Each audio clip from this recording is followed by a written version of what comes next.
In many parts of the world, climate change is not simply climate change anymore, it's everywhere change and it's everything change because it's so fundamentally shaping the present and the future of the children. It's such a big issue, and I also think there is a large interest from very strong lobbies to not be too ambitious about climate change because it is something that will require a collective behavior change and collective change in consumption and production, which is something that's very hard to do and that we really need to build the collective awareness and agency around. My name is Lennart Kunze. I work at Teach for All as the Global Head of Climate Education and Leadership. The state of play of climate education is such that the impacts of climate change are already felt all over the world, and especially by the most vulnerable populations. And this is having very severe impacts on the present and on the future of children. This is disrupting their education, severely impacting young people, both in terms of their livelihoods as well as in terms of their mental health. What we see at the same time is that climate education is really not taking place in schools and classrooms. There was a study by UNESCO that found that out of 100 national curricula, only 53 even made reference to climate change and to environmental sustainability. What we also see is that many teachers don't feel ready to teach their students about climate change. There was a survey of 58,000 teachers that found that over 90% of these teachers said, yes, it is really important to teach about climate change, but only about 40% of those teachers actually felt ready to engage their students in climate education.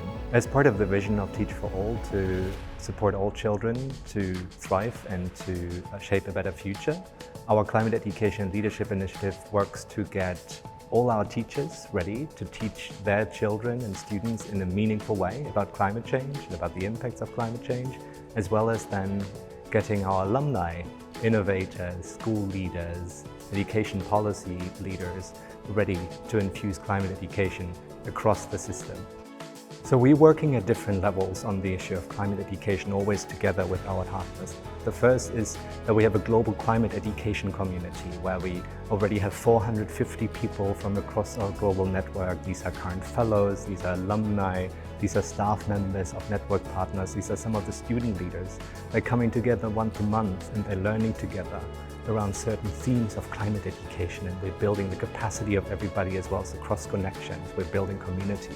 There's also a monthly email of that community where we're sharing stories of people, we're sharing resources, we're sharing opportunities so that really people who want to engage in climate education in that context can learn and can grow their capacity. Climate education can be a very lonely business because it's not very present yet in many schools and classrooms, so we have to build community to make sure that people don't feel alone in this effort, that people can connect to one another, can learn from one another, can replicate what others are doing, can build off the efforts that are happening in other parts of the world, and thereby become stronger. The second aspect is that we're building leadership across our global network. We have what we call a Climate Education Champions learning series, where we have a cohort currently of 24 people from 20 countries in our network that are learning to become leaders in their context of teaching others about climate education, of advising their network partner organization about it, and of, in their own context, taking that leadership role. We also have a Climate Education Leadership Fund at Teach for All, where we work with a group of network partners, supporting them to integrate climate education in their organizational work and in their organizational vision by, for example, integrating it into their training programs through teacher training, by integrating it into their recruitment programs, in their placement programs, in their fundraising strategies, in their alumni strategy. So this is all about building the capacity for network partners to integrate this deeply into their vision of supporting all children to thrive. What we also do is we build a lot of external partnerships. We are involved in the Teachers for the Planet program, where we work with Aga Khan Foundation and Learning Planet Institute to build a community and to build an online repository of climate education solutions that are teacher-led, which is all aiming to activate, inspire, and to empower more teachers. And we're also trying to be through the voices of our teachers and their experiences, a very loud and visible voice in the global conversation around climate education. Climate education is not one specific set of activities. It's not to say everybody should now plant trees or everybody should now work on recycling. It's something that is deeply dependent on the local context. So the best climate education happens where there's a deep awareness of the local context, of the local environmental sustainability and climate change challenges, and then an iteration of activities in relation to that local context.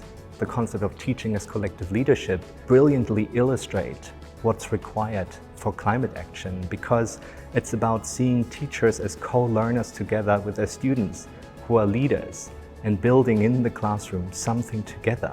Climate change is often called the ultimate collective action problem.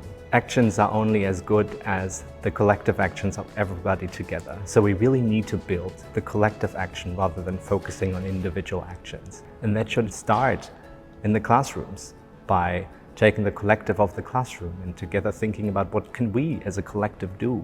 And in the next step, think about what can we as a community do. And in the next step, think what can we as a city potentially do. So it's all about how do we build that collective action of people.